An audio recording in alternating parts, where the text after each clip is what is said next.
আমার বাবা আমাদের মাদ্রাসায় ছাত্রদেরকে আনন্দ দেওয়ার জন্য একটি বিড়াল রেখেছে। তো সেই বিড়ালটাকে যখন আপনি গিয়ে আদর করবেন, সেই বিড়ালটার মাথায় যখন আপনি হাত বুলিয়ে দিবেন, তখন সেই বিড়ালটা আপনার কাঁধে উঠে যাবে, আপনার দিকে তাকিয়ে থাকবে, আপনার হাতে উঠে যাবে।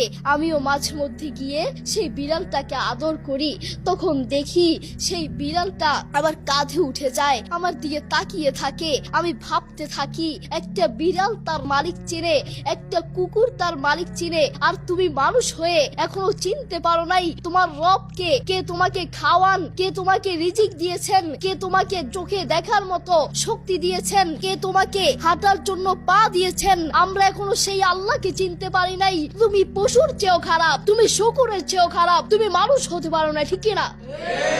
আমাকে ছোটবেলায় একটা কুকুরে ধাওয়া করেছিল। তো কিভাবে ধাওয়া করেছিল? আমি যখন ঘর থেকে বের হয়েছিলাম, বের হয়ে একটি গাছের সাথে আমি দাঁড়িয়েছিলাম, তখন দেখলাম একটু দূরেই কিছু কুকুর দাঁড়িয়ে আছে। আমি দেখলাম কুকুরগুলো আমাকে দেখে আমার কাছে এগিয়ে আসতে লাগলো। আমি তখন ভয় পেয়ে গেলাম। যখন কুকুরগুলো আস্তে আস্তে আরো এগিয়ে আসতে লাগলো, তখন আমি একটি গাছের উপর উঠে গেলাম। আমি দেখতে পেলাম, আমি যখন গাছের উপর উঠে গেলাম, কুকুরগুলো আস্তে আস্তে আমার কাছে চলে আসলো।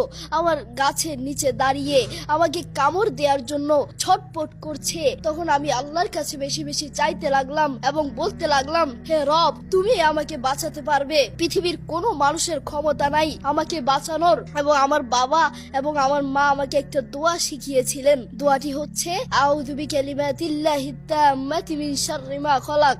আমার বাবা এবং আমার মা বলেছেন, এই দোয়াটি যখন তুমি সকাল এবং সন্ধ্যায় পড়বা, তোমাকে কোনো হিংস্র পাখি, হিংস্র প্রাণী আক্রমণ করতে পারবে না।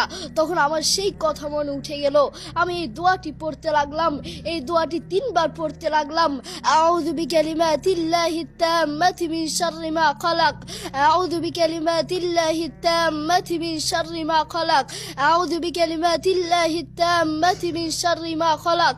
এই দোয়াটি 3 বার পড়ার সাথে সাথে আল্লাহর কসম করে বলছি, কুকুরগুলো আমার কাছ থেকে দূরে চলে গেল। সুবহানাল্লাহ।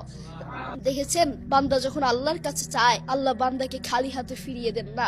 আপনি কি কখনো ভেবে দেখেছেন, পৃথিবীর বহু মানুষকে আল্লাহ এই চোখ দেন নাই, পৃথিবীর বহু মানুষকে আল্লাহ এই হাত দেন নাই। আল্লাহ আপনাকে আমাকে দয়া করে মায়া করে চোখ দিয়েছেন, হাত দিয়েছেন। পৃথিবীর বহু মানুষকে আমি নিজের চোখে দেখেছি, পৃথিবীর বহু মানুষকে আল্লাহ হাত দেন নাই, পা দেন নাই, কথা বলার মতো তৌফিক দেন নাই। আল্লাহ আপকে আমাকে কথা বলার মতো তৌফিক দিয়েছেন। আফসোসের বিষয় হচ্ছে, সে আল্লাহর সাথে আপনি নাফরমানি করছেন, সেই আল্লাহর সাথে আপনি বেঈমানি